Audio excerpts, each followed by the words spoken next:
ही माझ्या गॅलरीची अवस्था झाली आहे. फक्त वॉशिंग मशीन जागेवर आहे, बाकी ऑल क्लिअर झालेलं आहे. इथं माठ ठेवला होता तो सगळा असा पूर्णपणे फुटलेला आहे आणि इकडे पडलेला आहे आणि सगळं अस्ताव्यस्त झालेलं आहे. इकडे शेजारी जे शेड होतं ते पूर्ण एक भुईसपाट झालेलं आहे. सगळी झाडं पडलेली आहेत. आत्ता एवढ्यातच एक 15 ते 20 मिनटापूर्वीच पाऊस झालेला आहे आणि वादळ भयानक आलं होतं. इकडे पूर्ण पत्रे वगैरे उडून पडलेले आहेत. तुम्ही बघता पूर्ण झाडं, केळीची झाडं होती सगळी आडवी पडलेली आहेत. पूर्णच्या पूर्ण भयानक पाऊस आणि सोबतच वादळ झालेलं आहे. इकडे हे सगळे बीम, हे शेत आहे मागच्या बाजूचं आणि पूर्ण बीम पडलेले आहेत इकडे शेतात. आणि इकडे पत्रे सगळे उडून पडलेत. हे 3rd फ्लोअरचे आहेत, हे दिसत आहेत. हे वरच्या 3rd फ्लोअरचं आहे. हे सगळं जे पडलेलं आहे ना हे इथं दिसत आहेत तुम्हाला. तिथं ते तो अँगल, त्याला पाईप आहे, तिकडे ते पत्र आहे. त्याच्या खालीच पूर्ण तेवढ्या भागात सगळा पत्रा पडलेला आहे.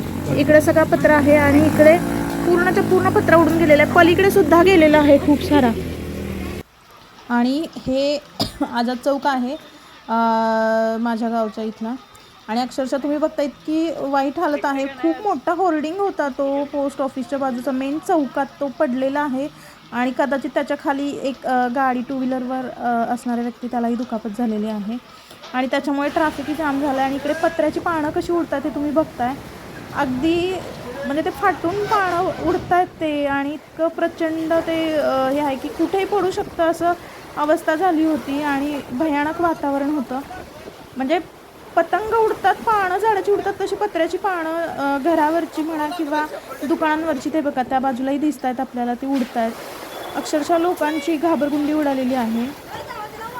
आणि म्हणजे असं झालं होतं ना की घरात सुद्धा हे बघा पत्र्याची पानं कशी येऊन पडतात तिथे. किती हे आहे भयानक वातावरण. म्हणजे घरात तर आम्ही, आणि ते होर्डिंग काढायचं काम सुरू आहे. घरात तर अशी अवस्था होती, मी न्यू आणि शौर्या आम्ही एकमेकांना धरून अगदी उभे होतो. आणि मग मी न्यूच्या पप्पांना आवाज दिला, ते आले. दरवाजा बंद होत नव्हता मलाही. गॅलरीची अवस्था तुम्ही बघितली, अगदी झाडाचे फांद्या वगैरे माझ्या गॅलरीच्या इथपर्यंत आलेल्या आहेत.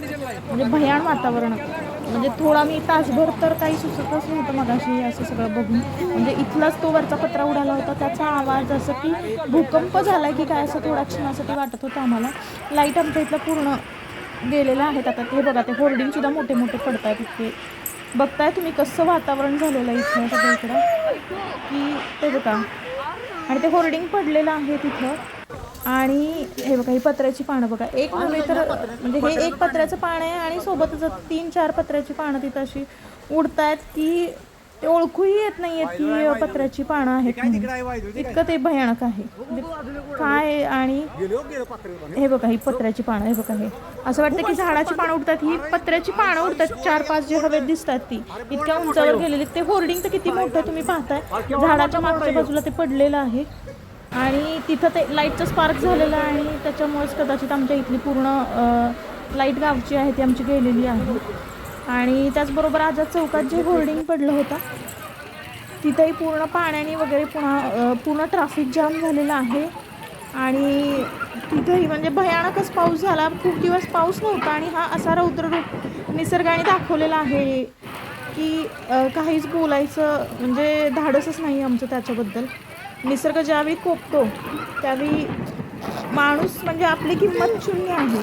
आपलं काहीच तिथं समोर चालू शकत नाही. याचा अनुभव, याची देही, याची डोळा मी आणि माझ्या कुटुंबियांनी घेतलेला आहे.